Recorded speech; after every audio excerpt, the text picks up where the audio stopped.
Welcome to the Primal Beehive Starter Kit. Let's get you set up in minutes.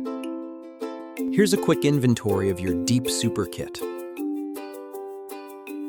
or Medium Super Kit.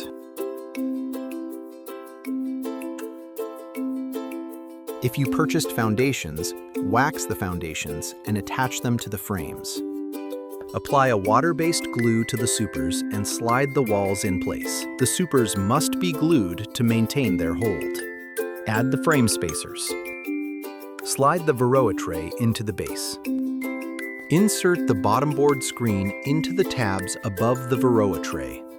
Add pins to hold the screen in place on the bottom board. Add the nest box to the base, the prepared frames, the follower board, the feeder lid and plug, the assembled super, and the lid. And finally, insert the entrance reducers as necessary. Store the extra parts. Your Primal Beehive is ready to go.